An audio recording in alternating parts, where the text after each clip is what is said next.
Question 1. The review process indicates that a major music festival is being planned for a city park, with an anticipated attendance of 50,000 people over 3 days. The proposed security plan relies heavily on uniformed security guards stationed at the main entrances and a general perimeter patrol. There is limited detail on specific crowd flow management within the venue, access control beyond ticket scanning, or a comprehensive emergency evacuation strategy beyond a basic announcement system. As the certified security executive overseeing this event, what is the most appropriate course of action? Option A. Approve the current plan, advising the event organizers to increase the number of uniformed guards to enhance visible deterrence and to ensure the announcement system is tested regularly. Option B. Advise the event organizers to prioritize rapid ticket scanning and entry to avoid long queues, suggesting that crowd management and emergency response can be addressed reactively if issues arise. Option C. Immediately halt the planning and demand a complete overhaul of the security plan to include detailed risk assessments, layered access control, robust crowd management strategies, and a comprehensive, coordinated emergency response plan with local authorities. Option D. Recommend a focus on technology solutions, such as advanced surveillance systems and metal detectors at all entry points, to compensate for the lack of detailed crowd management and emergency planning. The correct answer is C. Immediately halt the planning and demand a complete overhaul of the security plan to include detailed risk assessments, layered access control, robust crowd management strategies, and a comprehensive, coordinated emergency response plan with local authorities. Explanation. This scenario presents a professionally challenging situation for a certified security executive, CSE, due to the inherent complexities of managing a large-scale public event.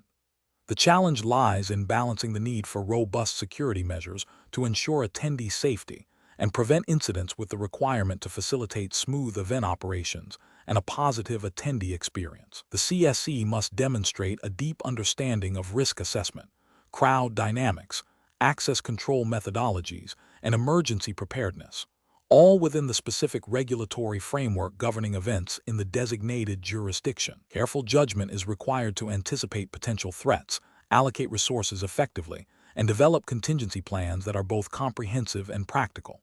The correct approach involves a proactive, risk-based security plan that integrates multiple layers of security. This includes a thorough pre-event risk assessment identifying potential vulnerabilities, the implementation of layered access control measures, e.g., credential checks, bag searches, perimeter security, and a detailed crowd management strategy that accounts for ingress, egress, and internal movement. Crucially, it necessitates a well-defined emergency response plan, including clear communication protocols, evacuation procedures, and coordination with external emergency services.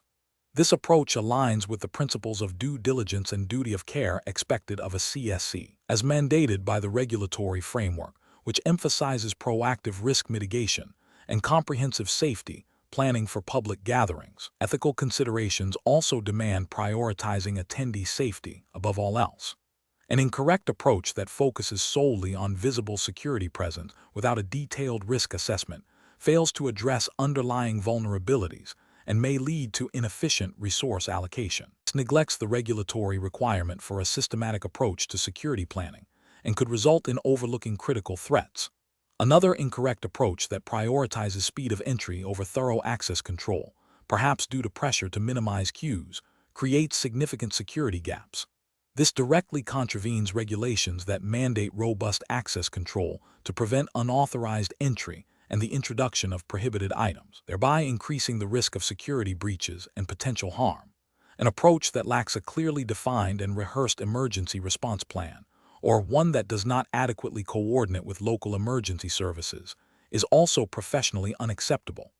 This demonstrates a failure to meet the regulatory obligations for preparedness and response, potentially leading to chaos and increased casualties in the event of an emergency. The professional decision-making process for similar situations should involve a structured, multi-stage approach. First, conduct a comprehensive threat and vulnerability assessment specific to the event type, venue, and expected attendance.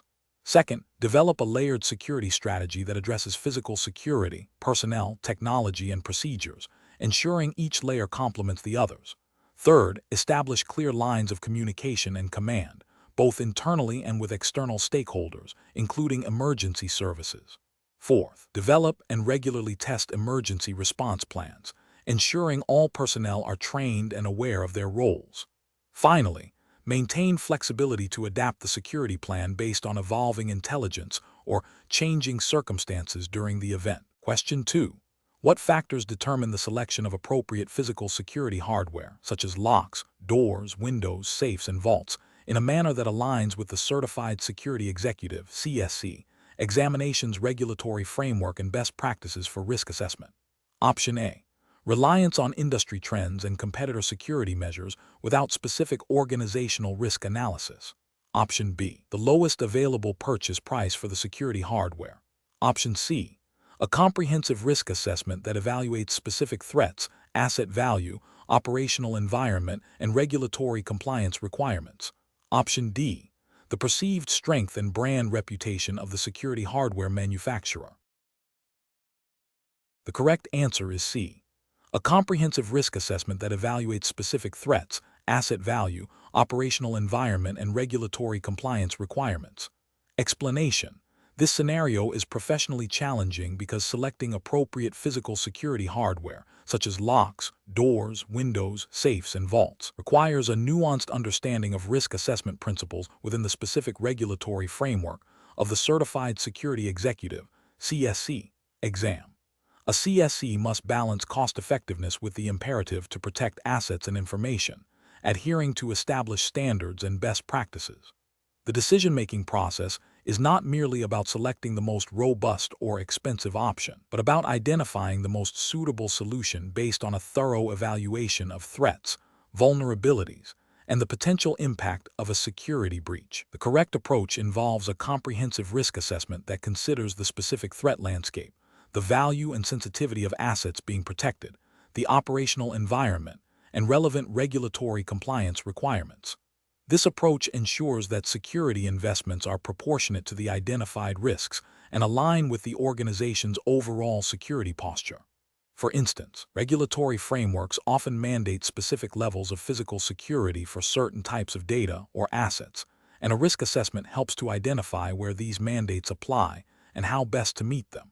Ethical considerations also play a role, ensuring that the chosen security measures do not unduly impede legitimate access or create an environment of excessive surveillance. An incorrect approach that focuses solely on the perceived strength of a device, without considering its suitability for the specific application or the operational context, is professionally flawed. For example, installing a high-security vault door on a standard office door would be an over-engineered and likely cost-ineffective solution that doesn't address the actual vulnerabilities. This fails to meet the principle of proportionality in security, which is often implicitly or explicitly required by regulatory guidance. Another incorrect approach is to prioritize cost savings above all else, selecting the cheapest available hardware without a proper risk evaluation. This can lead to significant security gaps and potential noncompliance with regulations that mandate certain security standards. Such an approach neglects the fundamental responsibility of a security executive to ensure adequate protection, potentially exposing the organization to unacceptable risks and liabilities. A third incorrect approach might involve relying on outdated security standards or anecdotal evidence rather than a systematic risk assessment. Security threats and technologies evolve, and relying on outdated information can lead to the selection of ineffective security measures. Professional decision-making requires a commitment to continuous learning and the application of current best practices and regulatory expectations. The decision-making process should involve a structured methodology. 1. Identify assets and their value. 2. Identify potential threats and vulnerabilities. 3. Analyze the likelihood and impact of a breach. 4. Evaluate existing controls and their effectiveness. 5. Determine appropriate security measures, considering cost, operational impact, and regulatory compliance. 6. Implement and monitor the effectiveness of chosen measures. Question 3. Market research demonstrates a growing trend towards mixed-use developments that blend commercial, residential, and public spaces. For new mixed-use development project, what is the most effective approach to ensure security design and construction are fully integrated and compliant with relevant security regulations and building codes? Option A. Conduct a comprehensive site-specific threat and vulnerability assessment early in the planning phase, and then develop integrated security design specifications that are incorporated into the architectural and engineering plans from the outset, with ongoing oversight during construction. Option B. Delegate all security design responsibilities to the construction contractor, allowing them to select and implement security features based on their experience and available budget during the construction phase. Option C. Implement a generic set of security measures that are commonly applied to mixed-use developments without conducting a detailed site-specific risk assessment to expedite the design and construction process. Option D. Focus primarily on aesthetic considerations during site planning and building design to ensure the development is visually appealing to the public, and address security measures as a secondary concern during the construction phase. The correct answer is A.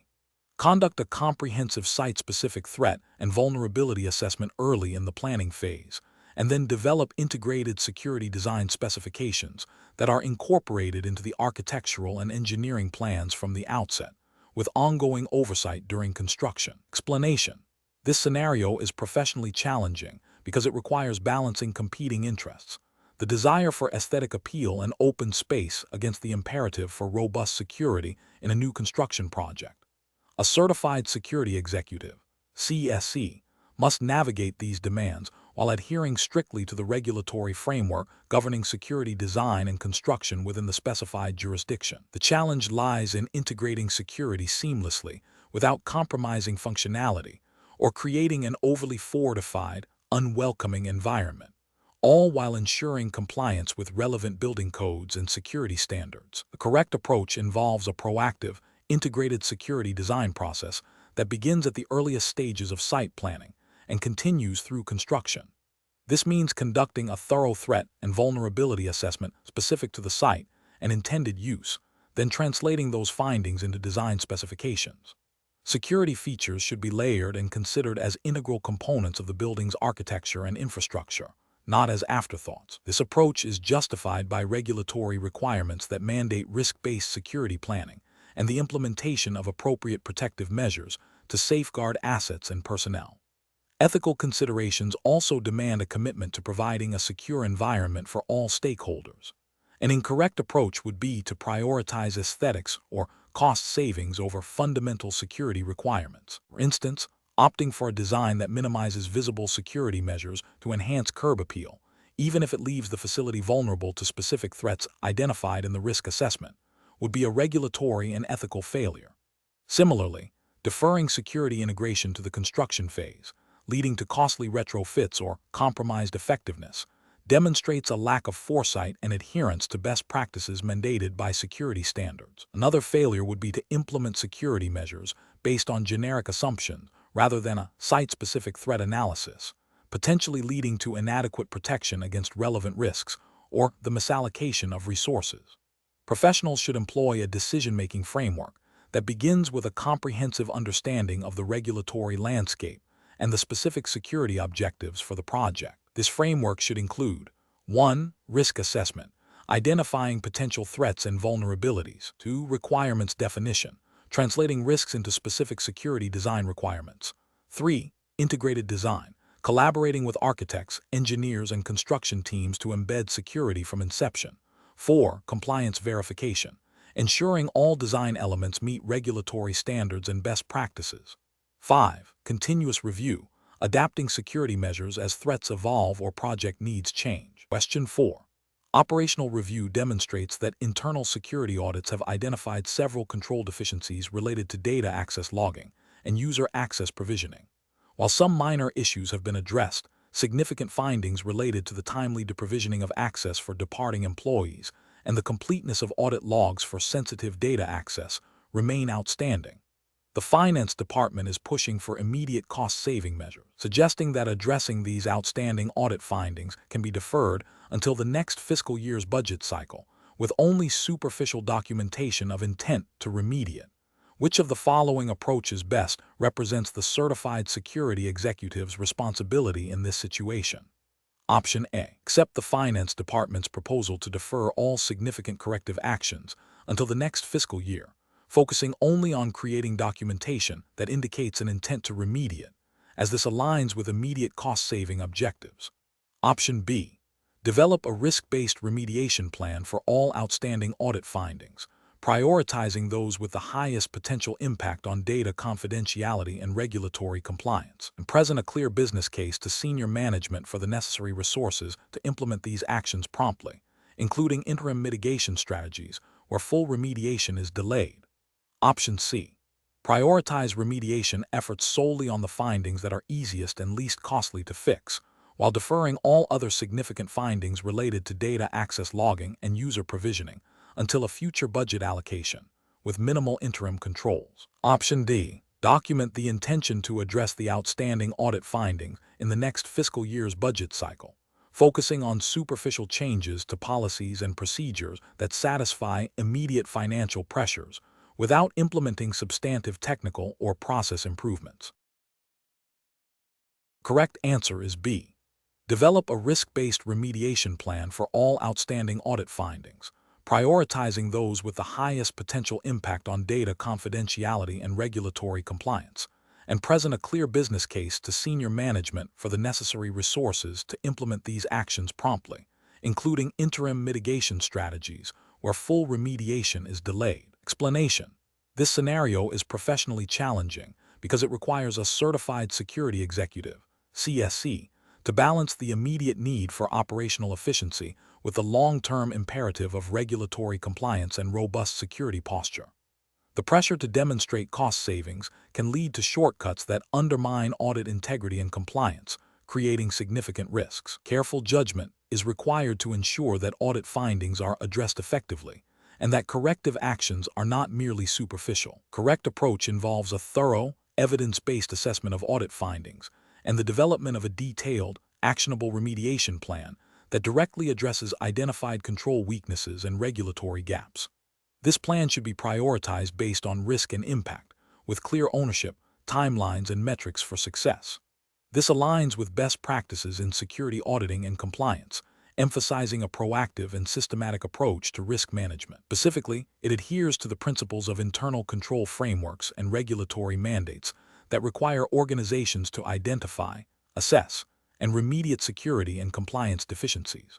The focus on root cause analysis and measurable outcomes ensures that corrective actions are effective and sustainable, thereby strengthening the organization's overall security posture and compliance status. An incorrect approach that focuses solely on addressing findings that are easily remediate or have minimal immediate impact fails to address the most critical risks. This approach neglects the principle of risk-based prioritization, potentially leaving the organization vulnerable to significant security breaches or regulatory penalties. It also demonstrates a lack of commitment to comprehensive compliance, which can lead to repeated findings in future audits and erode stakeholder trust. Another incorrect approach that involves documenting corrective actions without implementing them or verifying their effectiveness is a severe ethical and regulatory failure. This creates a false sense of security and compliance, masking underlying vulnerabilities. It violates the fundamental duty of an executive to ensure the organization operates within legal and ethical boundaries, and can lead to severe consequences, including fines, legal action, and reputational damage, if discovered during an external audit or regulatory examination. A third incorrect approach that involves deferring all corrective actions until the next major budget cycle, without any interim mitigation, ignores the immediate risks posed by identified control weaknesses. While resource constraints are a reality, this approach demonstrates a failure to adequately assess and manage risk in the present. It prioritizes financial expediency over security and compliance, which is contrary to the responsible stewardship expected of a CSE, and can expose the organization to unacceptable levels of risk. A professional decision-making process for similar situations should involve a clear understanding of the organization's risk appetite, regulatory obligations, and the potential impact of identified control weaknesses. A CSE must advocate for the necessary resources and time to implement effective corrective actions. This involves clearly communicating the risks associated with non-compliance and inadequate remediation to senior leadership and the board, using data and evidence from audits to support these recommendations. The process should prioritize actions based on risk severity, regulatory impact, and business criticality, ensuring that all significant findings are addressed in a timely and effective manner. Question 5. Stakeholder feedback indicates a desire to significantly enhance the organization's physical security posture through the deployment of advanced CCTV systems, incorporating real-time video analytics for proactive threat detection and remote monitoring capabilities, alongside a robust system for storing and retrieving video footage. Considering the UK's regulatory framework, which approach best balances these operational objectives with legal and ethical obligations. Option A. Prioritize the speed of deployment and operational effectiveness by integrating video analytics for general behavioral pattern recognition across the entire premises, with minimal emphasis on data minimization or explicit individual notification, and store footage on readily accessible, unencrypted servers. Option B. Implement remote monitoring with basic password protection. Focus solely on capturing high-definition footage for evidence purposes, and establish a flexible, ad hoc approach to data retention based on perceived operational needs. Option C. Conduct a comprehensive data protection impact assessment, DPIA, to identify and mitigate privacy risks, implement data minimization principles, ensure footage is encrypted and access controlled, establish clear retention policies, and inform individuals about the surveillance in compliance with the Data Protection Act 2018 and GDPR. Option D. Deploy the most advanced video analytics available to continuously monitor all areas for any unusual activity, store all footage indefinitely for potential future investigations, and grant broad remote access to security personnel for immediate response. The correct answer is C. Conduct a comprehensive data protection impact assessment, DPIA, to identify and mitigate privacy risks, implement data minimization principles, ensure footage is encrypted and access controlled, establish clear retention policies, and inform individuals about the surveillance in compliance with the Data Protection Act 2018 and GDPR. Explanation.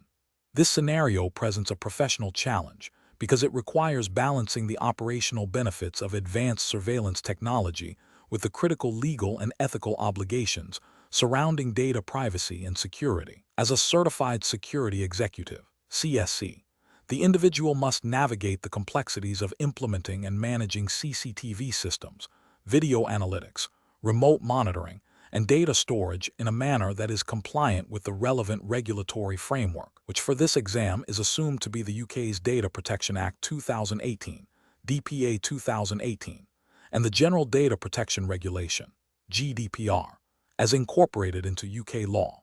The challenge lies in ensuring that the pursuit of enhanced security through technology does not infringe upon individuals' rights to privacy, nor compromise the integrity and confidentiality of the data collected. Careful judgment is required to select an approach that maximizes security effectiveness while minimizing legal and ethical risks.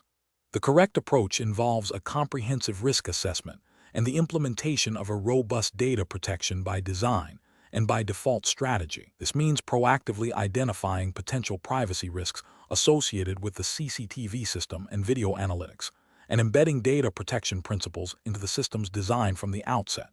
Specifically, this includes conducting a data protection impact assessment, DPIA, to evaluate the necessity and proportionality of the surveillance, ensuring data minimization by only collecting what is strictly necessary, implementing strong access controls and encryption for stored footage, and establishing clear retention policies. Compliance with DPA 2018 and GDPR mandates that surveillance is lawful, fair, transparent, and for a specified purpose, and that individuals are informed about the monitoring. Remote monitoring must be secured with appropriate authentication and authorization mechanisms to prevent unauthorized access. An incorrect approach that prioritizes immediate operational convenience over compliance would be to deploy advanced video analytics for broad, untargeted behavioral analysis without a clear, documented purpose or a DPIA. This fails to adhere to the principles of data minimization and purpose limitation under GDPR, potentially collecting and processing sensitive personal data without a lawful basis. Another incorrect approach would be to store video footage indefinitely without a defined retention schedule or adequate security measures, violating data minimization and integrity principles and increasing the risk of data breaches. Furthermore, implementing remote monitoring without robust authentication and encryption would expose the stored footage to unauthorized access, contravening the security obligations under DPA 2018 and GDPR. The professional decision-making process for similar situations should involve a structured, risk-based approach. First, clearly define the security objectives and the specific problems the surveillance system is intended to address. Second, conduct a thorough DPA to identify and assess privacy risks, consulting with legal and data protection experts. Third, design the system with data protection principles embedded, focusing on necessity, proportionality, and transparency. Fourth, implement robust technical and organizational security measures for data collection, processing, storage, and retrieval. Fifth, establish clear policies and procedures for system operation, data retention, and incident response. Finally, ensure ongoing monitoring and review to maintain compliance and adapt to evolving threats and regulations. Question 6. Compliance review shows that the newly installed security lighting at the perimeter fence of a high-value asset storage facility is reportedly too bright in some areas and too dim in others, leading to concerns about potential glare for nearby residents and insufficient illumination for surveillance cameras. As a certified security executive, CSE, which approach best addresses this situation to ensure optimal security and compliance? Option A. Immediately instruct the installation team to adjust all lighting fixtures to a moderate, uniform brightness level to mitigate resident complaints and ensure consistent, albeit potentially suboptimal, illumination. Option B. Conduct a comprehensive site survey to objectively measure illuminance levels, uniformity, and glare potential across the entire perimeter, comparing findings against established security lighting design principles and relevant industry standards for surveillance and deterrence. Option C. Initiate a project to replace all existing lighting fixtures with a new, more expensive system that promises advanced glare control, without a detailed assessment of the current system's performance or the specific nature of the deficiencies. Option D. Rely on informal feedback from security guards and a few nearby residents to identify specific fixture adjustments needed to address perceived brightness issues. The correct answer is B. Conduct a comprehensive site survey to objectively measure illuminance levels, uniformity, and glare potential across the entire perimeter, comparing findings against established security lighting design principles and relevant industry standards for surveillance and deterrence. Explanation. The scenario presents a common challenge for certified security executives, CSE, where a physical security measure, security lighting, has been implemented with a perceived deficiency. The challenge lies in balancing cost-effectiveness, operational needs, and regulatory compliance without compromising the intended security outcome. A CSE must evaluate the effectiveness of the lighting against established best practices and relevant regulations, rather than relying on subjective assessments or incomplete data. The correct approach involves a comprehensive evaluation of the existing security lighting against the principles of effective security lighting design, considering factors such as illuminance levels, uniformity, glare control, and coverage, as outlined in industry best practices and potentially referenced in specific security standards applicable to the CSE's jurisdiction. This approach ensures that the lighting serves its intended purpose of deterring criminal activity, aiding surveillance, and improving situational awareness for security personnel, while also adhering to any applicable regulatory requirements for illumination in specific areas. An incorrect approach that focuses solely on the perceived aesthetic impact of the lighting fails to address the core security function. Security lighting's primary purpose is not aesthetic enhancement but deterrence and visibility. Another incorrect approach that relies on anecdotal feedback from a limited number of personnel overlooks the need for objective, data-driven assessment and may not capture the full scope of the lighting's effectiveness or deficiencies across different times and conditions. Finally, an approach that prioritizes immediate, potentially costly, and unverified upgrades without a thorough assessment risks inefficient resource allocation and may not resolve the underlying issues, potentially violating fiduciary responsibilities. Professional reasoning in such situations requires a systematic, evidence-based approach. A CSE should first understand the specific security objectives the lighting is intended to support. This involves consulting relevant security standards, threat assessment, and operational requirements. Next, an objective assessment of the current lighting performance against these objectives and established benchmarks should be conducted. This might involve site surveys, illuminance measurements, and analysis of surveillance footage under various conditions. Based on this objective assessment, a cost-benefit analysis of potential improvements can be performed, leading to recommendations that are both effective and fiscally responsible, ensuring compliance with all applicable regulations and best practices. Question 7. Compliance review shows a recent physical security breach has heightened executive concern, leading to a strong push for immediate, significant investment in enhanced physical security measures. Simultaneously, the IT department has presented a compelling case for substantial upgrades to cybersecurity infrastructure to address evolving cyber threats and ensure compliance with data privacy regulations. As the Certified Security Executive (CSE), how should you approach the allocation of the limited security budget to address both these critical needs? Option A. Conduct a comprehensive, data-driven risk assessment and cost-benefit analysis for both physical and cybersecurity initiatives, prioritizing investments based on their potential to mitigate the most significant risks and deliver the greatest overall return on investment, while ensuring alignment with regulatory mandates. Option B. Fund both initiatives equally to avoid appearing to favor one area over the other, regardless of the specific risk profiles or potential ROI of each. Option C. Allocate the budget based on the perceived urgency and visibility of each threat, prioritizing the physical security upgrade due to its immediate impact and the cybersecurity upgrades based on the IT department's advocacy. Option D. Immediately allocate the majority of the budget to the physical security upgrades to address the recent breach and demonstrate responsiveness to executive concerns, deferring significant cybersecurity investments until the next budget cycle. The correct answer is A. Conduct a comprehensive, data-driven risk assessment and cost-benefit analysis for both physical and cybersecurity initiatives, prioritizing investments based on their potential to mitigate the most significant risks and deliver the greatest overall return on investment, while ensuring alignment with regulatory mandates. Explanation. This scenario presents a common challenge for certified security executives, CSE, where competing priorities and limited resources necessitate strategic allocation.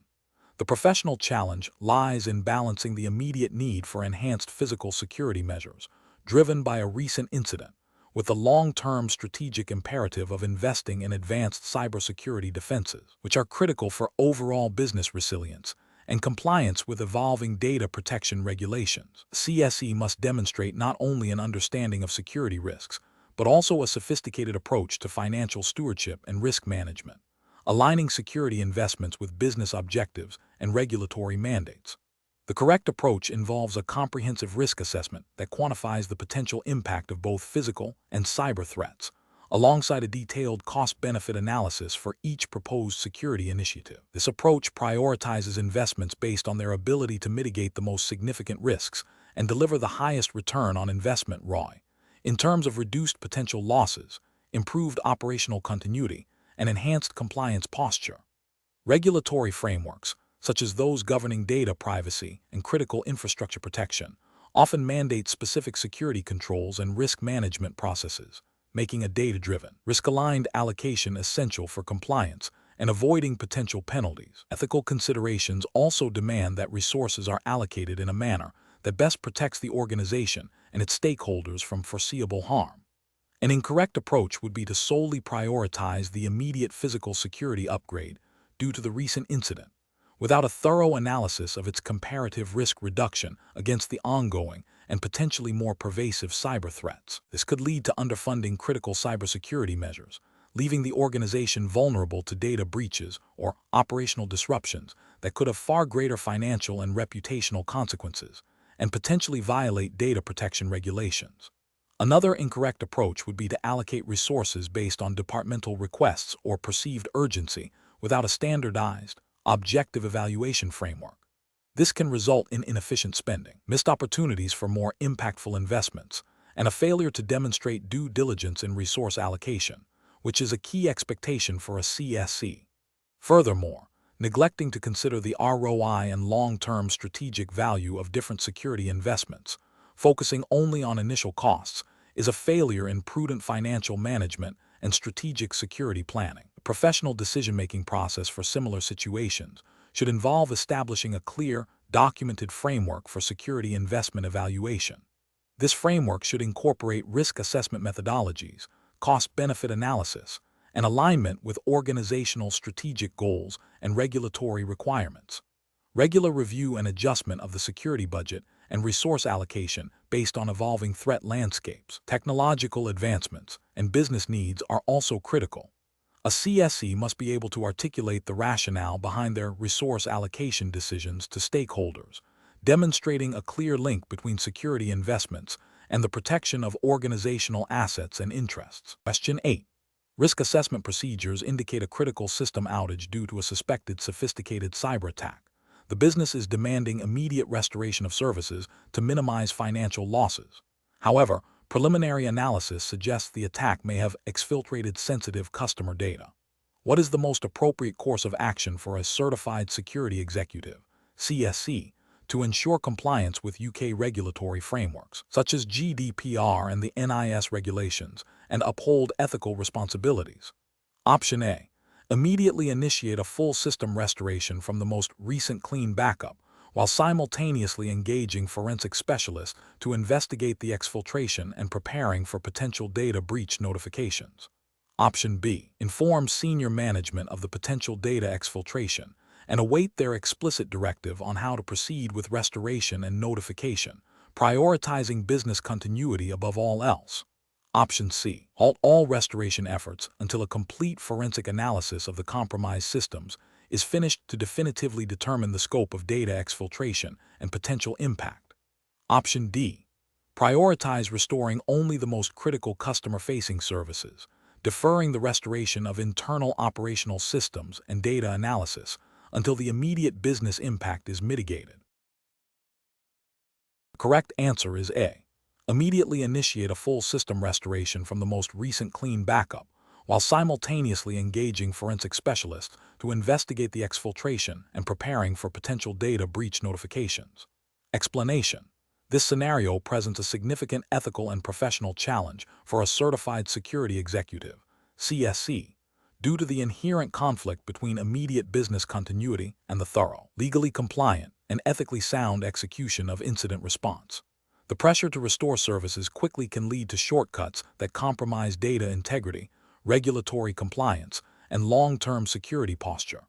Careful judgment is required to balance these competing demands, ensuring that the incident response process adheres to established frameworks and legal obligations. The correct approach involves prioritizing the containment and eradication of the threat, while simultaneously initiating the recovery process in a controlled and documented manner.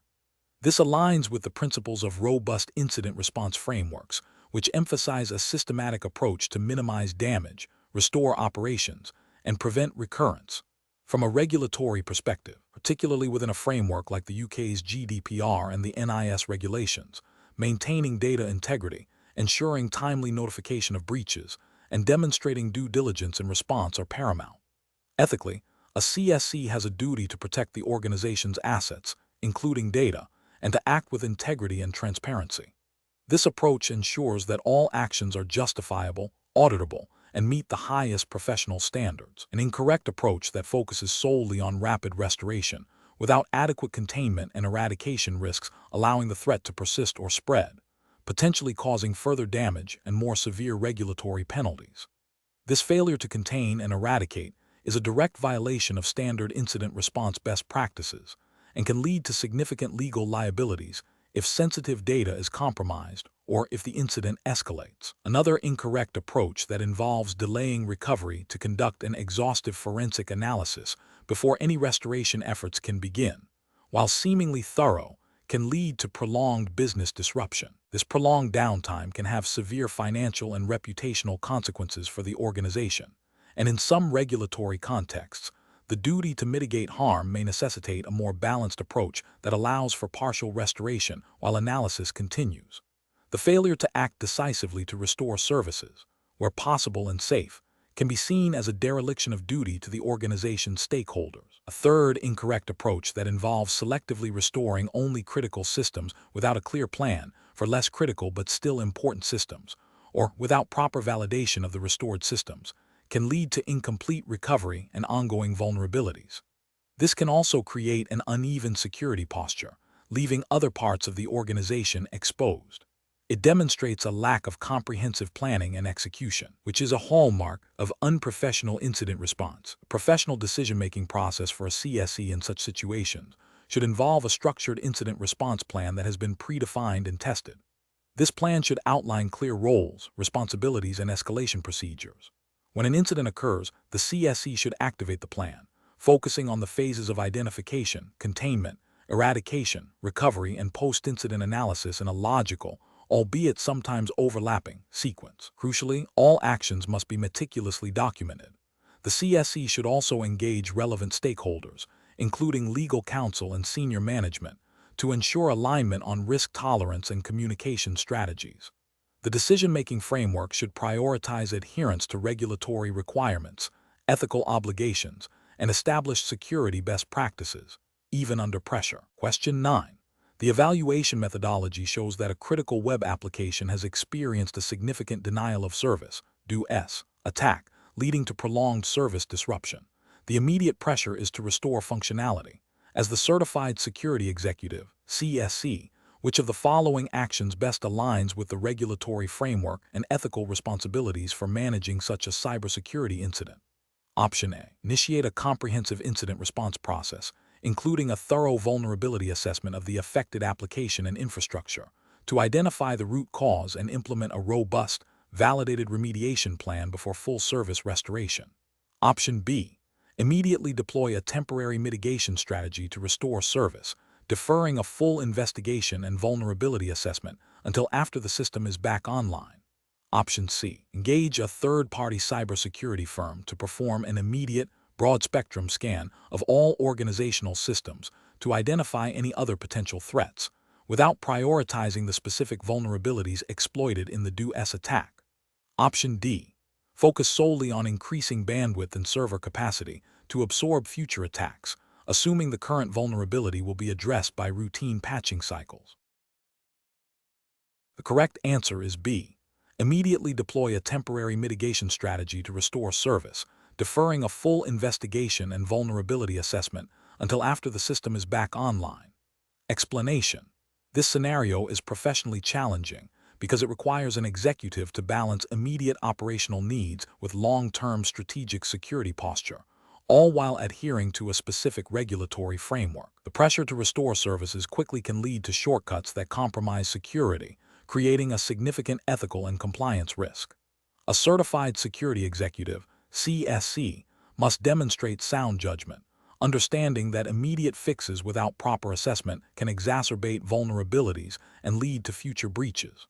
The correct approach involves a systematic, risk-based methodology that prioritizes understanding the root cause of the incident before implementing solutions. This aligns with the principles of due diligence and responsible security management expected of a CSE.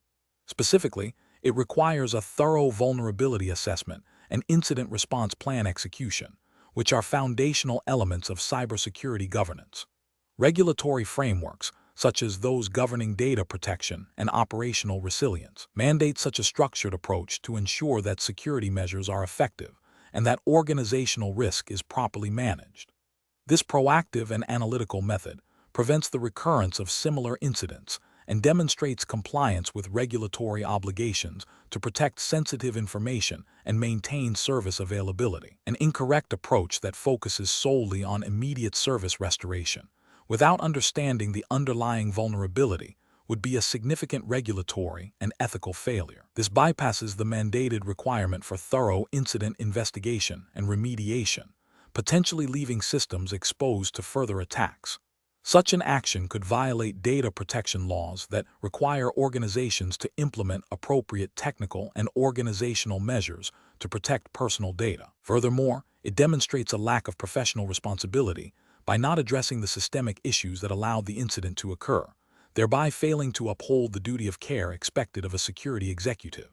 Another incorrect approach, which involves implementing a quick patch without validating its effectiveness or considering potential side effects, also represents a regulatory and ethical lapse.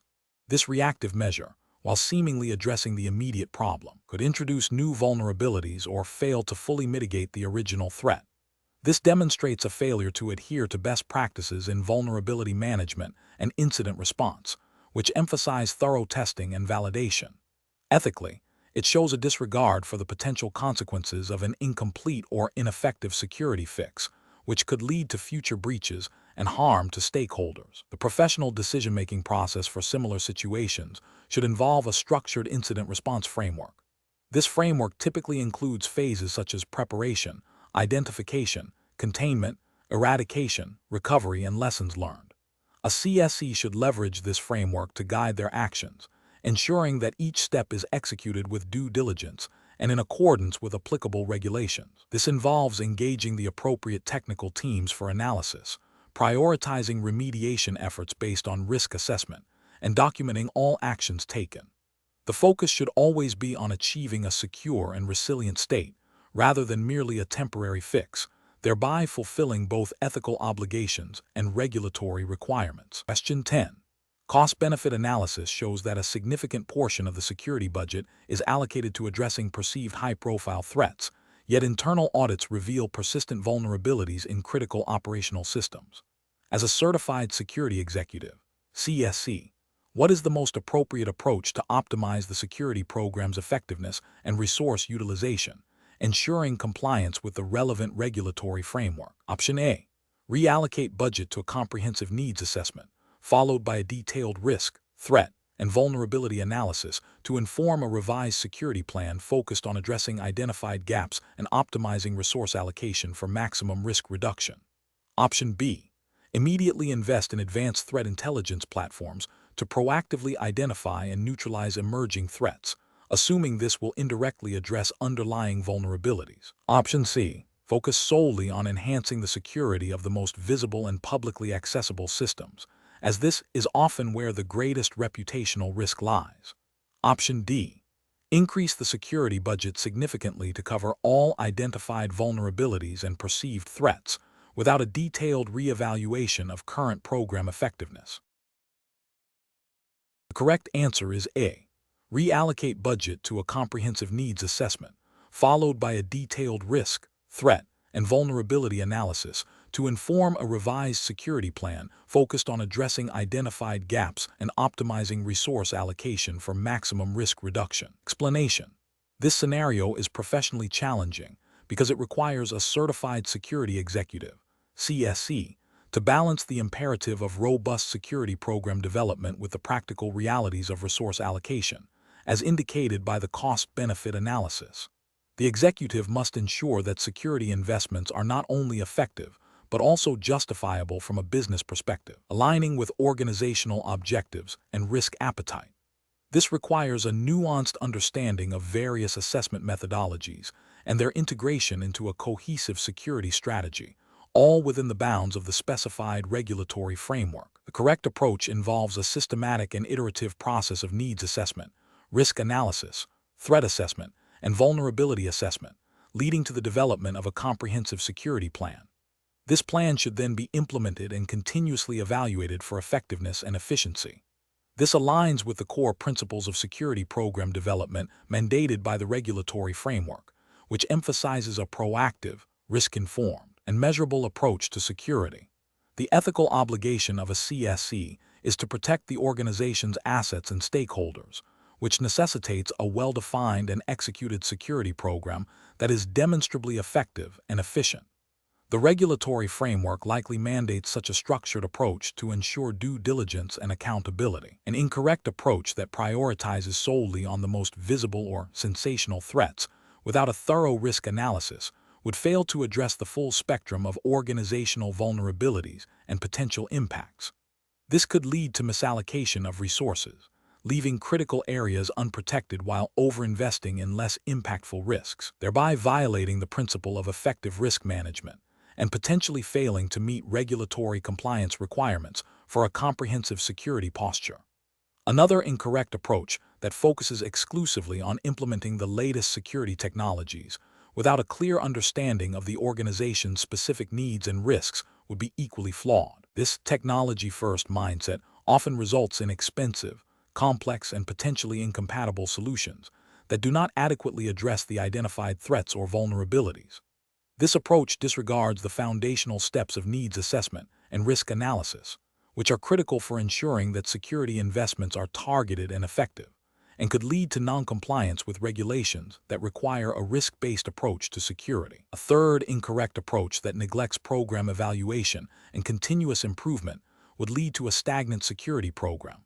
Without regular assessment of effectiveness, the program may become outdated, inefficient, or fail to adapt to evolving threats and business changes. This oversight would contravene the spirit of regulatory frameworks that expect ongoing vigilance and adaptation in security management, potentially leading to a decline in security posture and increased exposure to risks. The professional decision-making process for similar situations should involve a structured methodology. First, clearly define the organization's security objectives and risk appetite. Second, conduct a comprehensive needs assessment to understand current security capabilities and gaps. Third, perform thorough risk, threat, and vulnerability assessments to identify and prioritize potential security issues. Fourth, develop a strategic security plan that outlines specific, measurable, achievable, relevant, and time-bound, SMART objectives and the resources required for implementation. Fifth, implement the plan with a focus on process optimization and integration. Finally, establish robust metrics and processes for ongoing program evaluation and continuous improvement, ensuring alignment with regulatory requirements and business goals. Question 11. Benchmark analysis indicates that a newly implemented security policy requiring enhanced data access logging has met with significant resistance from the security operations team, who cite concerns about increased workload and potential for misinterpretation of logs leading to false accusations. The Certified Security Executive, CSE, is under pressure from senior management to ensure immediate and full compliance. How should the CSE lead the team through this transition? Option A. Mandate immediate compliance with the new policy, emphasizing the consequences of non-adherence, and schedule a follow-up session to address concerns after full implementation. Option B. Delegate the responsibility of explaining the policy and addressing team concerns to the immediate supervisors of the security operations team, focusing personal efforts on reporting compliance status to senior management. Option C. Initiate a collaborative working group with the security operations team to review the policy, identify specific operational challenges, and jointly develop revised procedures for logging and review that address their concerns while meeting compliance objectives. Option D.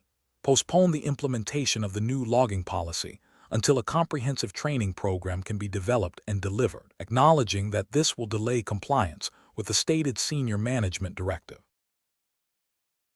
The correct answer is A. Mandate immediate compliance with the new policy, emphasizing the consequences of non-adherence, and schedule a follow-up session to address concerns after full implementation. Explanation.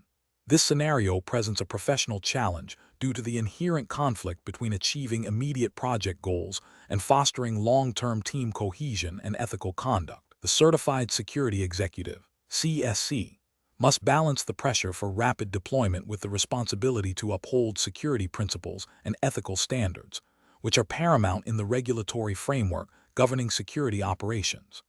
Careful judgment is required to ensure that decisions made under pressure do not compromise the integrity of the security program or violate compliance requirements. The correct approach involves a leader who prioritizes open communication, ethical adherence, and team well-being. This leader would actively engage the team in understanding the rationale behind the security policy, address their concerns transparently, and collaboratively seek solutions that align with both operational needs and ethical considerations. This approach is justified by the regulatory framework, which emphasizes a culture of compliance, ethical leadership, and responsible data handling. Specifically, it aligns with principles of due diligence, accountability, and the promotion of an ethical workplace, which are foundational to maintaining trust and operational integrity. An incorrect approach that prioritizes expediency over ethical considerations would involve overriding team concerns and mandating compliance without adequate explanation or consideration for the ethical implications. This failure stems from a disregard for the regulatory requirement to foster an ethical environment and to ensure that security measures are implemented in a manner that respects individual rights and professional judgment. Such an approach can lead to resentment, decreased morale, and a higher likelihood of compliance breaches due to a lack of buy-in and understanding. Another incorrect approach that focuses solely on punitive measures, without addressing the root cause of the team's hesitation, is also professionally unacceptable. It fails to meet the regulatory expectation of proactive risk management and effective leadership. Instead of building a resilient and compliant team, it creates a climate of fear, which can stifle innovation and discourage reporting of potential issues. This approach neglects the principles of fair treatment and constructive conflict resolution, which are essential for a healthy and effective security operation. A further incorrect approach that involves delegating the resolution of ethical dilemmas to subordinates without providing clear guidance or support is a dereliction of leadership responsibility. The regulatory framework places the ultimate accountability for ethical decision-making and compliance on leadership. This abdication of responsibility can lead to inconsistent application of policies and a breakdown in ethical standards, as individuals may lack the authority or expertise to navigate complex ethical challenges appropriately. The professional decision-making process for similar situations should involve a structured approach. First, clearly define the problem and its ethical dimensions. Second, consult relevant regulatory guidelines and internal policies. Third, engage stakeholders, including the team, to gather perspectives and identify potential solutions. Fourth, evaluate the ethical implications and potential consequences of each option. Fifth, select the option that best balances operational requirements with ethical principles and regulatory compliance. And finally, communicate the decision and its rationale clearly to the team, providing support for implementation. Question 12. Market research demonstrates that organizations often struggle to translate complex regulatory requirements into practical, enforceable security policies and procedures. As a certified security executive, CSE, responsible for developing and implementing a new data protection policy, which approach best ensures both robust security and absolute regulatory compliance within the specified jurisdiction. Option A. Develop the policy based on widely recognized industry best practices for data protection, assuming these will inherently satisfy all legal and regulatory obligations. Option B. Delegate the primary responsibility for policy and procedure writing to departmental operational managers, relying on their on-the-ground knowledge to create practical guidelines. Option C. Engage legal counsel and compliance officers early in the policy development process to meticulously map all regulatory requirements to specific policy clauses and procedural steps, ensuring explicit alignment and documented justification for each element. Option D. Prioritize operational efficiency and ease of implementation when writing procedures, with a secondary review for general legal compliance. The correct answer is A.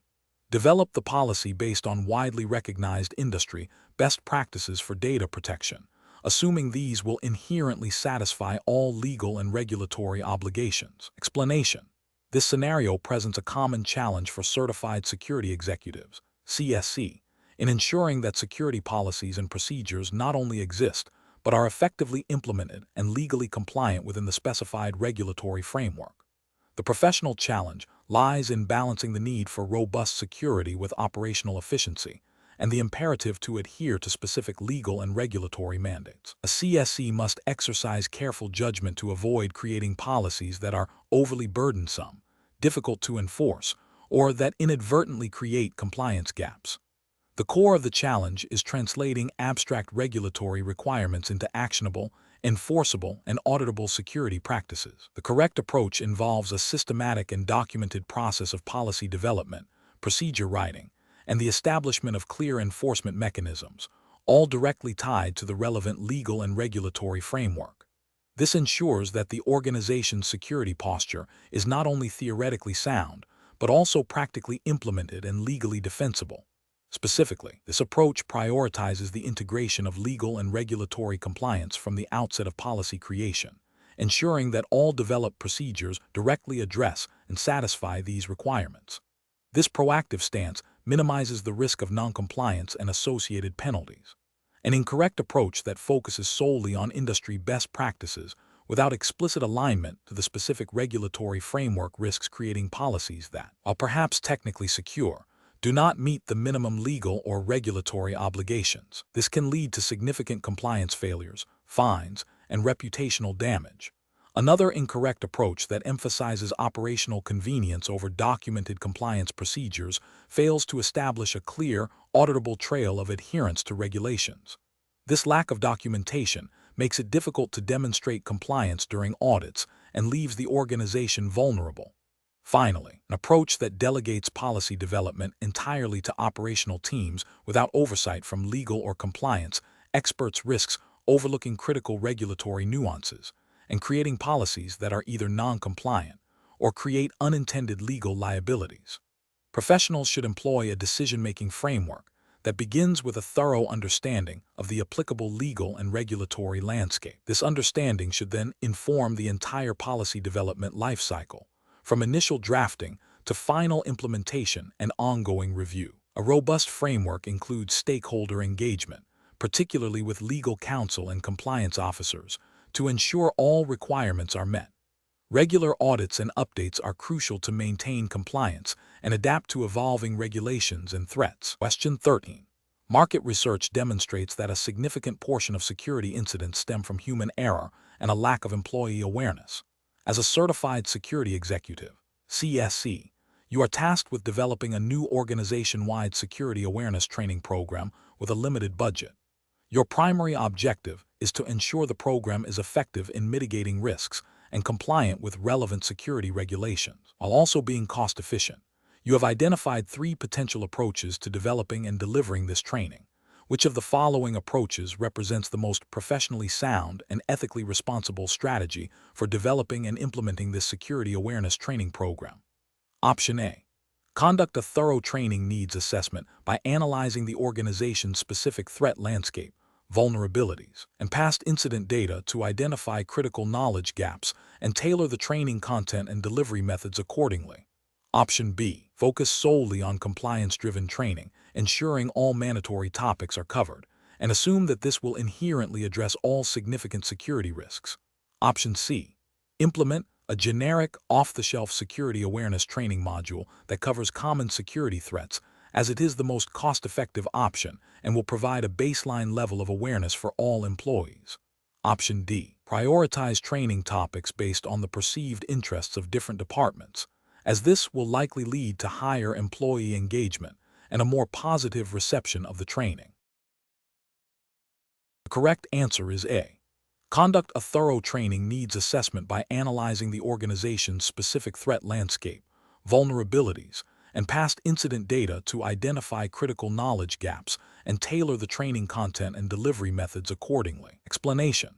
This scenario presents a professional challenge for a certified security executive, CSE, due to the inherent tension between the need for comprehensive security awareness training and the practical constraints of budget and resource allocation. The CSE must balance regulatory compliance, ethical obligations to protect the organization and its employees, and the business imperative of efficient resource utilization. Careful judgment is required to ensure that the chosen training approach is both effective and justifiable. The correct approach involves a systematic training needs assessment that prioritizes risks identified through a thorough analysis of the organization's threat landscape, vulnerabilities, and past security incidents. This data-driven methodology ensures that training efforts are focused on the most critical areas, maximizing the impact of limited resources. This aligns with the principles of due diligence and prudent risk management expected of a CSE, and implicitly with regulatory frameworks that mandate appropriate security measures and employee awareness to protect sensitive data and systems. The ethical obligation is to provide training that genuinely enhances security, not merely to fulfill a checkbox. An incorrect approach would be to adopt a one-size-fits-all training program without a needs assessment. This fails to address specific organizational risks and may waste resources on irrelevant topics, leading to a less effective security posture and potential noncompliance with the spirit, if not the letter, of regulatory requirements for adequate security training. It also represents an ethical failure to adequately protect the organization and its employees from identified threats. Another incorrect approach is to solely rely on the cheapest available training solution. This prioritizes cost over effectiveness and may result in superficial or outdated training content that does not adequately prepare employees to identify and respond to security threats. This can lead to significant security breaches, regulatory penalties, and reputational damage, demonstrating a failure in professional responsibility and risk oversight. Finally, an incorrect approach would be to implement training based on anecdotal evidence or the perceived preferences of senior management without a formal assessment. This lacks the rigor and objectivity required for effective security program development and can lead to misallocation of resources and a false sense of security. It bypasses the professional obligation to base security decisions on evidence and risk analysis. The professional decision-making process for similar situations should involve a structured approach. 1. Identify and prioritize organizational risks through a comprehensive assessment. 2. Determine specific training needs based on these risks and employee roles. 3. Select training delivery methods that are appropriate for the content, audience, and available resources, considering effectiveness and engagement. 4. Establish clear metrics for evaluating training effectiveness and iterate based on feedback and performance data. 5.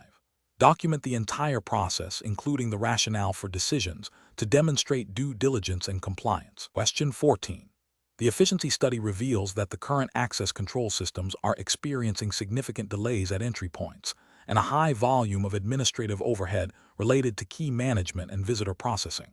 Considering the Certified Security Executive (CSE) role and the need to maintain a robust security posture, which of the following approaches represents the most effective and compliant strategy for addressing these issues? Option A. Focus exclusively on upgrading the visitor management system to a cloud-based solution, while continuing to rely on the existing key control and card access systems. Option B. Increase the frequency of manual security checks at all checkpoints and implement a more rigorous sign-in/sign-out procedure for all personnel and visitors. Option C. Deploy a new, standalone biometric system for a select group of high-level executives without altering the existing card access or visitor management systems. Option D. Implement a phased upgrade of the card access system to incorporate multi-factor authentication, including biometric verification for sensitive areas, and integrate a modern visitor management system with the primary access control platform. The correct answer is D. Implement a phased upgrade of the card access system to incorporate multi-factor authentication, including biometric verification for sensitive areas, and integrate a modern visitor management system with the primary access control platform. Explanation. The efficiency study reveals potential vulnerabilities in the current access control systems, presenting a professionally challenging scenario. A certified security executive, CSE, must balance operational efficiency with robust security principles, ensuring compliance with relevant regulations and ethical standards. The challenge lies in identifying the most effective and compliant approach to address identified inefficiencies without compromising the integrity of the security posture. Careful judgment is required to select a solution that not only improves efficiency, but also upholds the highest standards of data privacy, physical security, and regulatory adherence. The correct approach involves a comprehensive review and upgrade of the existing card access system to incorporate multi-factor authentication, including biometric verification for high-security areas, and a streamlined visitor management system integrated with the primary access control platform. This approach is best professional practice because it directly addresses the identified inefficiencies by leveraging advanced technologies that enhance security and streamline operations. Regulatory justification stems from the need to maintain a secure environment, protect sensitive data, as often mandated by data protection laws like GDPR, if applicable to the exam's jurisdiction, or similar national privacy regulations, and ensure that access is granted based on verified identity and legitimate need. Ethically, it demonstrates a commitment to safeguarding assets and personnel by implementing robust and modern security measures. An incorrect approach would be to simply increase the frequency of manual security checks at checkpoints without upgrading the underlying access control technology. This fails to address the root cause of inefficiency and can lead to increased human error, delays, and potential security gaps. Regulatory and ethical failures include a lack of due diligence in assessing and mitigating technological vulnerabilities, potentially violating mandates for maintaining adequate security controls. Another incorrect approach would be to implement a new, standalone biometric system for a limited set of users without integrating it into the existing card access system or visitor management. This creates operational silos, increases complexity, and may not provide a unified view of access events, hindering effective security monitoring and incident response. This approach fails to achieve true efficiency and can lead to compliance issues if it creates disparate data sets that cannot be reconciled for audit purposes. A further incorrect approach would be to solely focus on upgrading the visitor management system to a more technologically advanced platform, while neglecting the core card access system and key control mechanisms. This creates an imbalance in the security posture, leaving critical access points potentially vulnerable. It fails to provide a holistic security solution and may not meet regulatory requirements for comprehensive physical security controls. The professional reasoning process for similar situations involves a phased approach.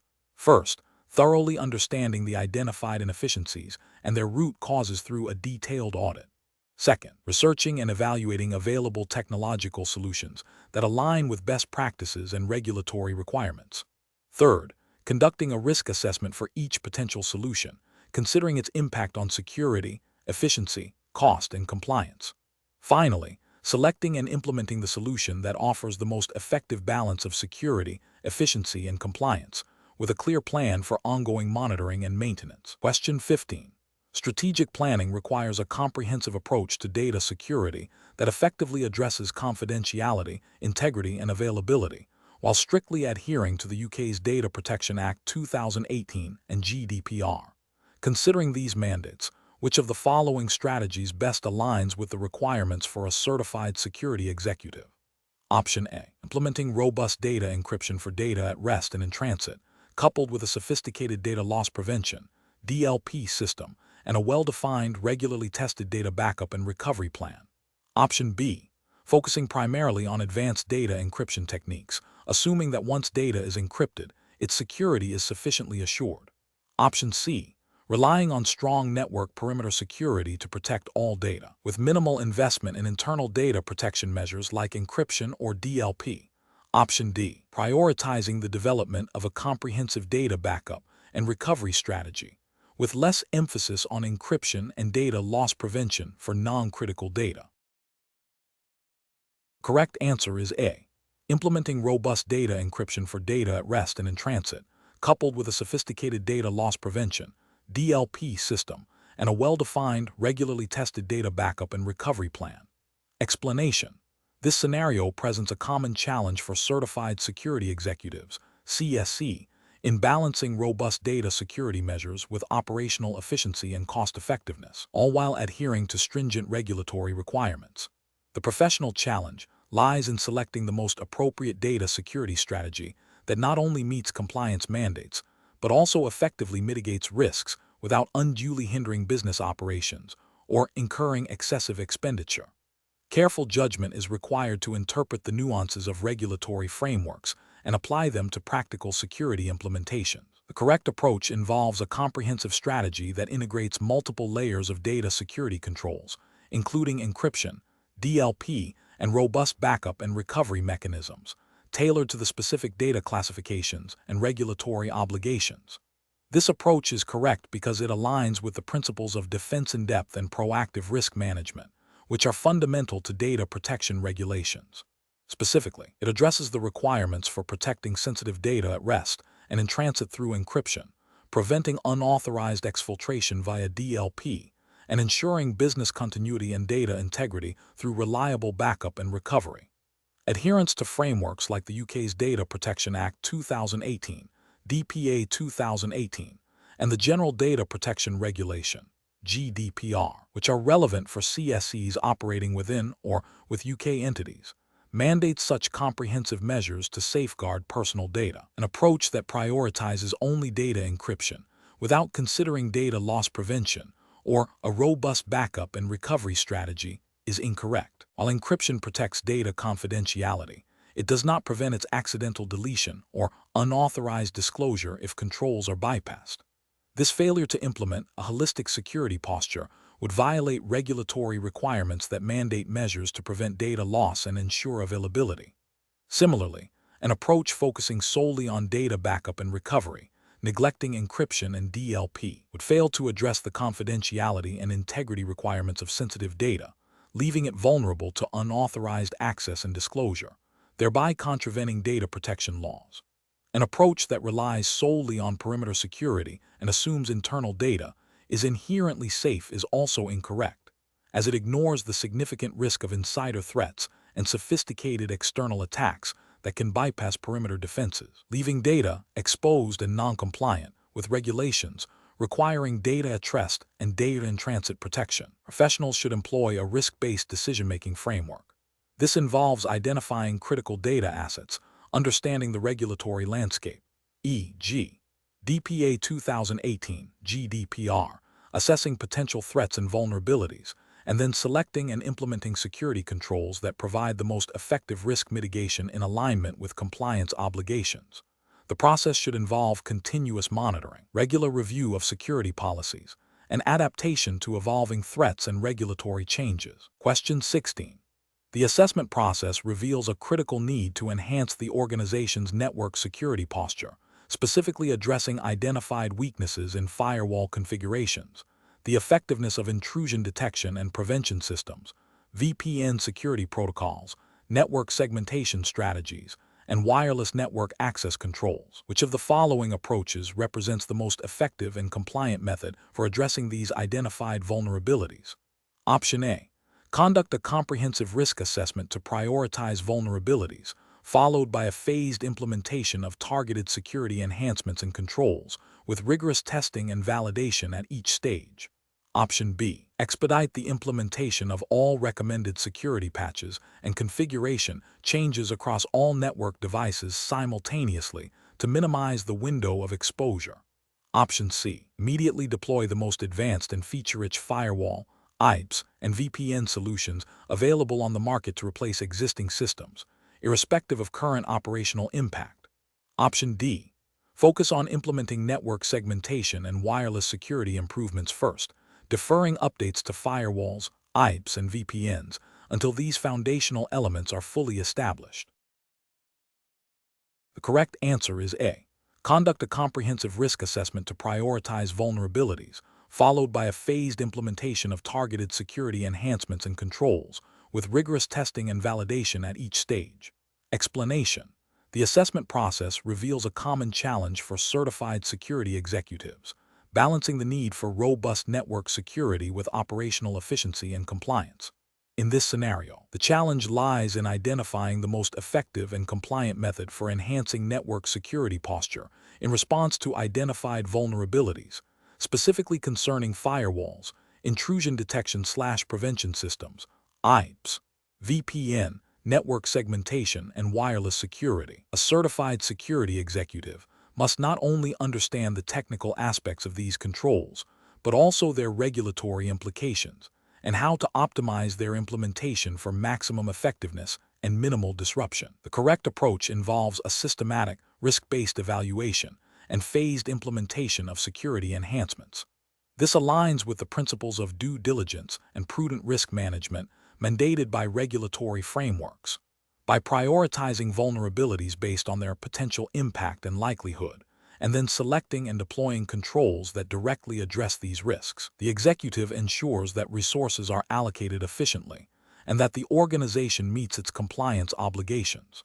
This approach is ethically sound as it demonstrates a commitment to protecting organizational assets and data, and it is regulatory compliant by adhering to the spirit and letter of security standards that require proactive risk mitigation. An incorrect approach that focuses solely on deploying the latest technology without a thorough risk assessment fails to demonstrate due diligence. This can lead to misallocation of resources, deployment of unnecessary controls, and potentially introduce new vulnerabilities if not properly integrated. It also risks non-compliance with regulations that require a risk-based approach to security. Another incorrect approach that prioritizes speed of deployment over thorough testing and validation can lead to operational disruptions and security gaps. This haste can result in misconfigurations or incompatibilities, undermining the very security it aims to achieve and potentially violating compliance requirements for secure system deployment. A third incorrect approach that neglects the integration of new security measures with existing infrastructure and policies creates silos and inefficiencies. This can lead to a fragmented security posture, where different components do not work cohesively, increasing the likelihood of security breaches and non-compliance with integrated security management mandates. Professionals should employ a decision-making framework that begins with a comprehensive risk assessment, followed by the identification of appropriate security controls that align with identified risks and regulatory requirements. This should then be followed by a phased implementation plan that includes thorough testing, validation, and ongoing monitoring. The process must also incorporate change management principles to ensure smooth integration and minimize operational impact. Question 17. Upon reviewing the current Security Awareness Training Program, the Certified Security Executive, CSE, must ensure its effectiveness and compliance with evolving cybersecurity threats. Which of the following approaches best aligns with the professional obligations and implied regulatory expectations for a CSE? Option A. Continue with the existing annual static online modules, as they cover the fundamental topics of cybersecurity best practices. Option B. Focus exclusively on enhancing technical security controls and assume that employee training is a secondary concern. Option C.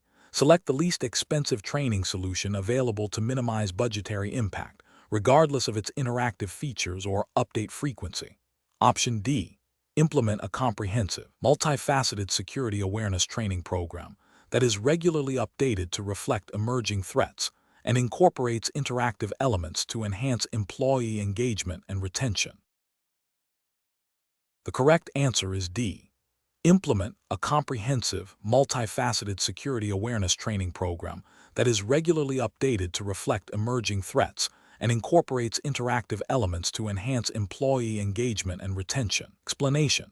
This scenario is professionally challenging because it requires a certified security executive, CSE, to balance the imperative of regulatory compliance with the practical realities of resource allocation and the dynamic nature of cybersecurity threats. The CSE must ensure that security awareness training is not merely a perfunctory exercise, but a robust, effective, and compliant program that addresses current risks. The challenge lies in selecting the most appropriate training methodology and content that aligns with regulatory expectations without becoming outdated or ineffective. The correct approach involves implementing a comprehensive, multifaceted security awareness training program that is regularly updated to reflect emerging threats and incorporates interactive elements to enhance employee engagement and retention.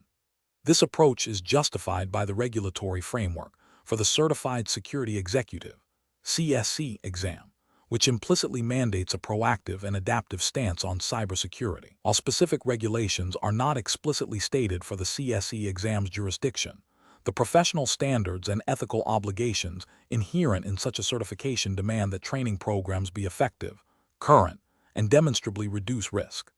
This includes addressing key areas like phishing, password security, and social engineering, as these are consistently identified as primary vectors for breaches. The use of varied training methods and regular updates ensures that employees are equipped to identify and respond to evolving threats, thereby fulfilling the executive's duty of care and compliance.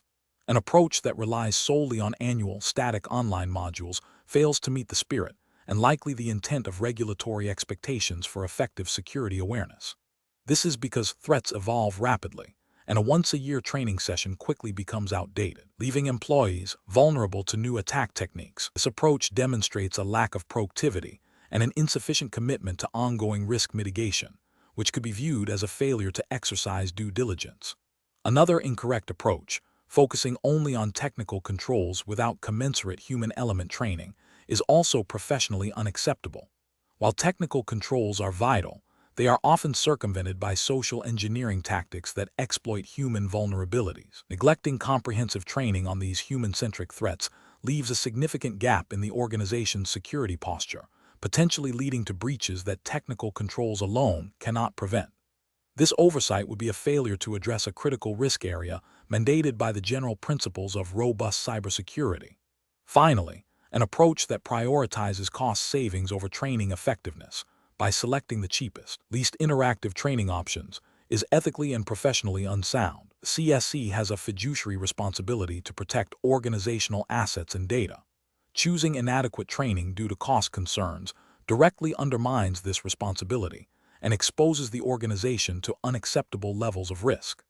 This demonstrates a failure to prioritize security adequately and could lead to significant financial and reputational damage, violating the core tenets of executive responsibility. The professional decision-making process for similar situations should involve a risk-based assessment of training needs, considering the organization's specific threat landscape, regulatory obligations, and the effectiveness of various training methodologies.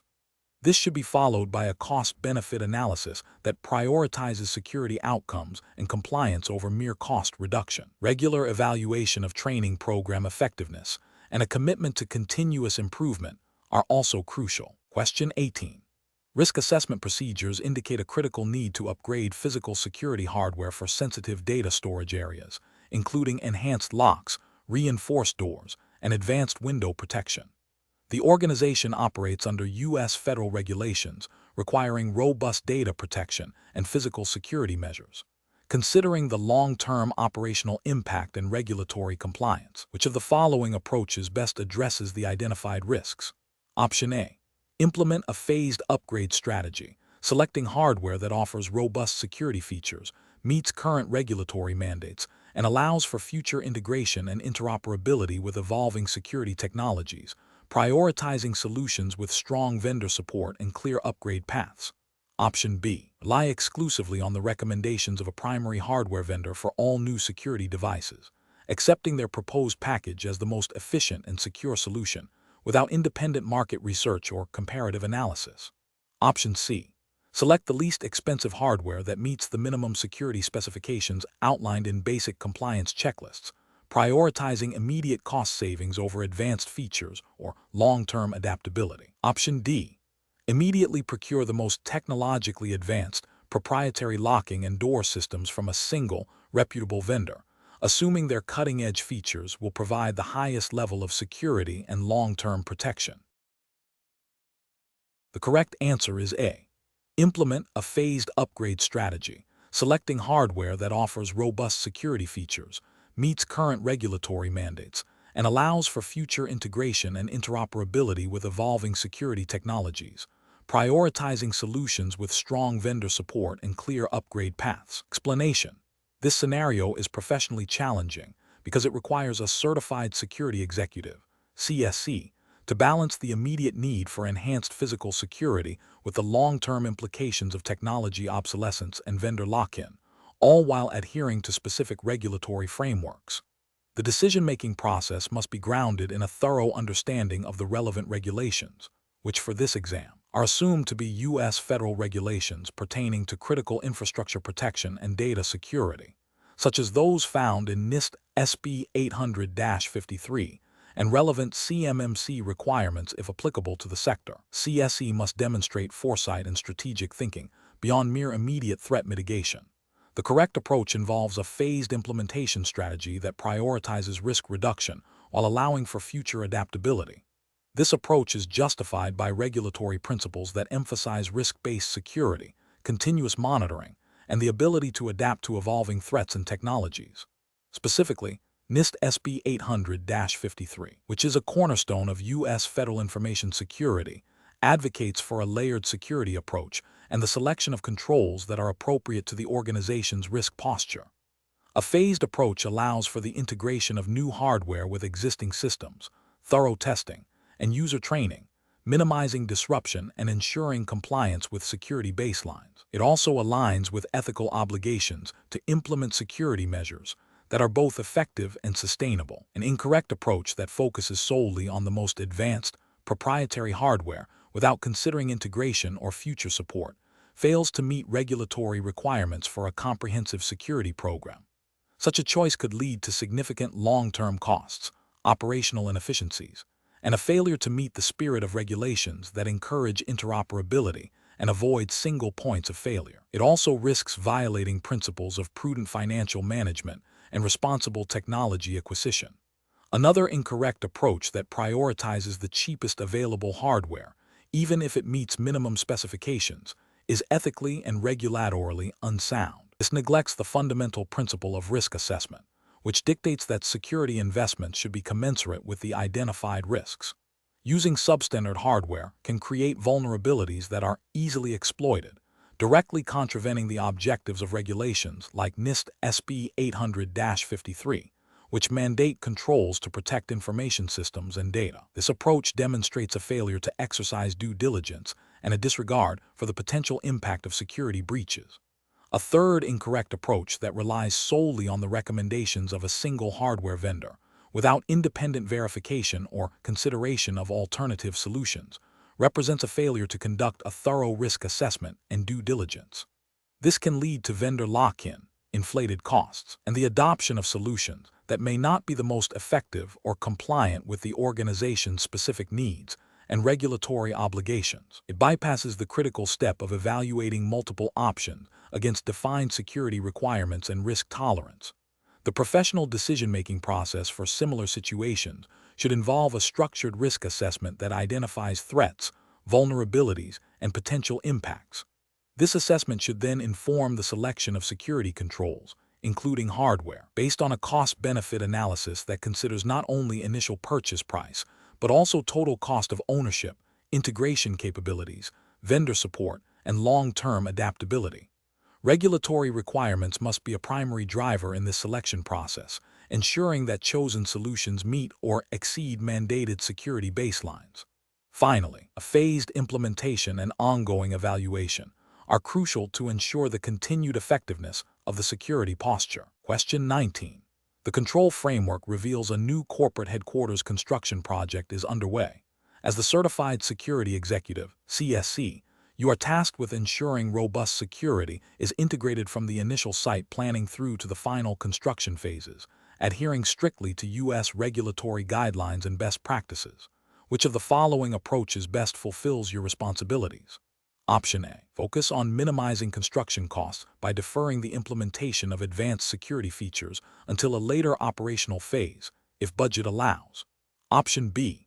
Prioritize the integration of security design elements, including access control, surveillance, and perimeter hardening, directly into the architectural and engineering plans during the initial design stages, informed by a thorough threat and vulnerability assessment. Option C. Conduct a comprehensive security audit only after the building construction is fully completed to identify any security deficiencies. Option D. Delegate all security design and implementation decisions entirely to the general contractor, assuming they possess the necessary expertise. The correct answer is B. Prioritize the integration of security design elements, including access control, surveillance, and perimeter hardening, directly into the architectural and engineering plans during the initial design stages, informed by a thorough threat and vulnerability assessment. Explanation. This scenario presents a common challenge for certified security executives, CSE, where the integration of security into a new construction project requires balancing competing priorities and ensuring compliance with the relevant regulatory framework. The professional challenge lies in effectively translating security design principles into actionable construction plans while adhering to the specific requirements of the Certified Security Executive, CSE, examinations jurisdiction, which for this exercise is assumed to be the United States, referencing relevant NIST and DHS guidelines. CSE must demonstrate a comprehensive understanding of how to embed security from the earliest stages of planning, rather than treating it as an afterthought. This requires foresight, collaboration with various stakeholders, architects, engineers, contractors, and a deep knowledge of security best practices as mandated by applicable U.S. regulations and guidelines. The correct approach involves a proactive and integrated security design process, commencing at the site planning phase and continuing through construction. This entails conducting thorough threat and vulnerability assessments to inform the selection of appropriate physical security measures, such as access controls, perimeter security, and surveillance systems, all of which are to be incorporated into the building's architectural and engineering plans. This approach aligns with the principles outlined in NIST SB 800-53, which emphasizes security as an integral part of system design and development, and the Department of Homeland Security's, DHS, guidance on facility security, advocating for a layered security approach. By embedding security requirements early, the CSE ensures that security is not an add-on cost or a point of contention during construction, but rather a fundamental aspect of the project, leading to a more robust and cost-effective security posture. This proactive integration is ethically sound, as it prioritizes the safety and security of individuals and assets. An incorrect approach that focuses solely on post-construction security audits fails to meet the regulatory and ethical obligations of a CSE. This reactive stance ignores the fundamental principle of designing security in from the outset, as advocated by NIST and DHS. Such an approach would likely result in costly retrofits, compromised security effectiveness, and potential noncompliance with building codes and security standards. It represents a failure to exercise due diligence and a lack of proactive risk management. Another incorrect approach that prioritizes cost savings over security integration at the design stage is also professionally unacceptable. While budget considerations are important, compromising essential security features during the design and construction phases, based on short-term cost reductions, directly contravenes the ethical responsibility of a CSE to ensure adequate protection. This can lead to significant long-term financial and reputational damage if security breaches occur due to inadequate design. It also violates the spirit of regulations that mandate a certain level of security for facilities. A third incorrect approach that delegates all security design decisions to the construction contractor without adequate oversight or input from security professionals is equally flawed. While contractors are experts in construction, they may not possess the specialized knowledge of security threats, vulnerabilities, and best practices required to design an effective security system. This delegation can lead to suboptimal security solutions, potential noncompliance with relevant U.S. security standards, and a failure to meet the organization's specific security objectives. The CSE has a professional and ethical obligation to ensure that security is designed and implemented correctly, not to abdicate that responsibility. The professional decision-making process for similar situations should involve a systematic approach. 1. Understand the specific regulatory and legal landscape applicable to the project's jurisdiction, e.g., U.S. federal guidelines, state building codes. 2. Conduct a comprehensive risk assessment to identify potential threats and vulnerabilities relevant to the facility and its operations. 3. Engage in early and continuous collaboration with all project stakeholders, including architects, engineers, and end users, to integrate security requirements seamlessly into the design.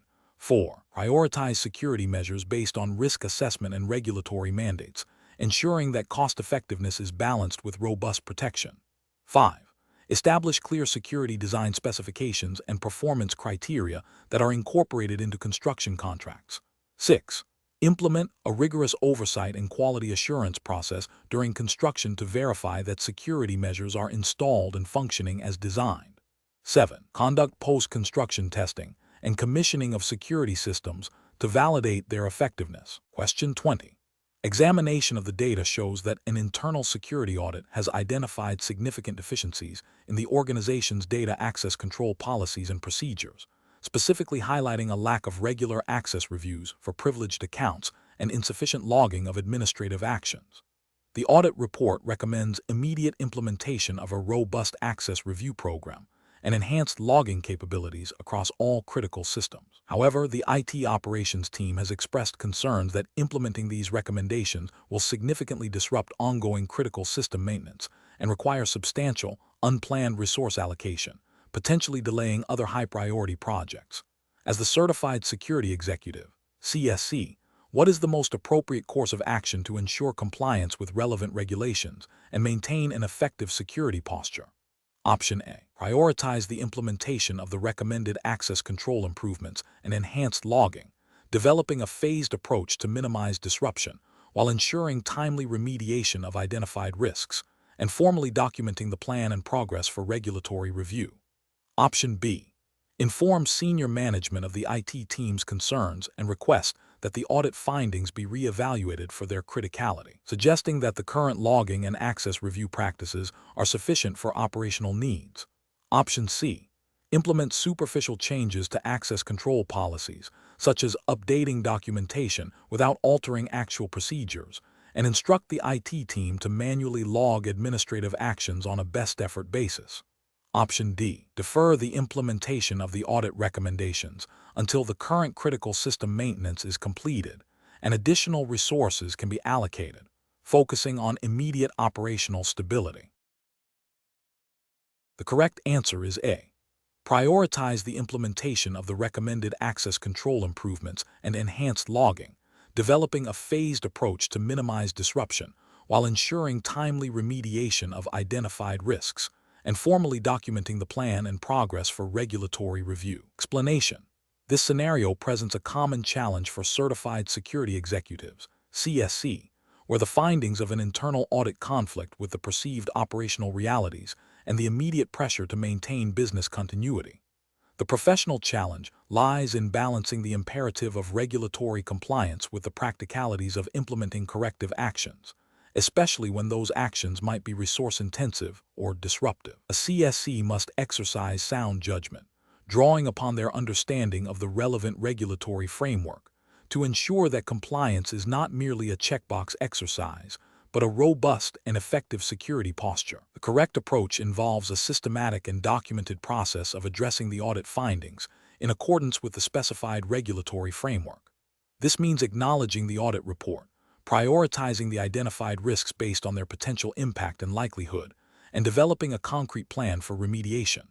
This plan must be communicated to relevant stakeholders, including senior management and potentially the board, outlining the scope of work, timelines, resource requirements, and the expected security improvements.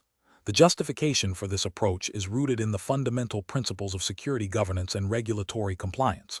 For instance, under frameworks like HIPAA, if U.S. jurisdiction were specified, or GDPR, if EU jurisdiction were specified, failure to address identified vulnerabilities can lead to significant penalties, reputational damage, and a breach of trust with data subjects or patients. The CSE's role is to ensure that the organization not only identifies risks, but actively mitigates them, demonstrating due diligence and a commitment to protecting sensitive information.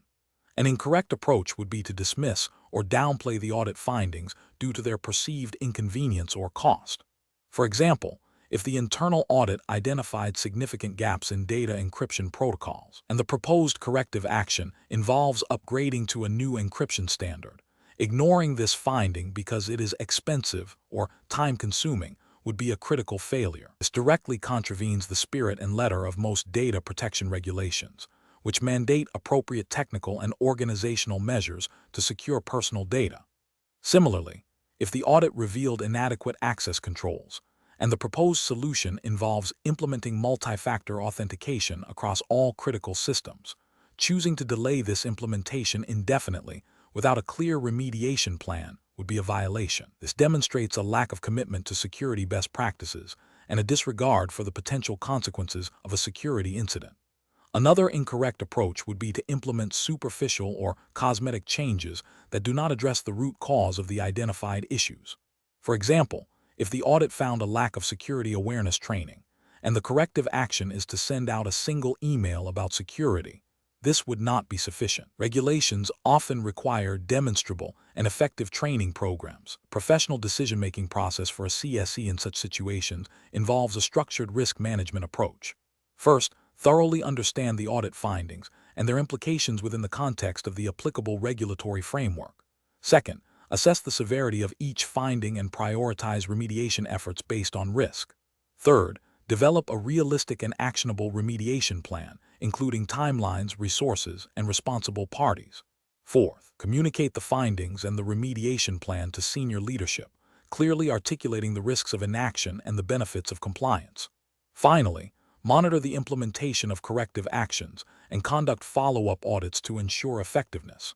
This systematic process ensures that security is integrated into the organization's operations and that compliance is a continuous effort, not a one-time event.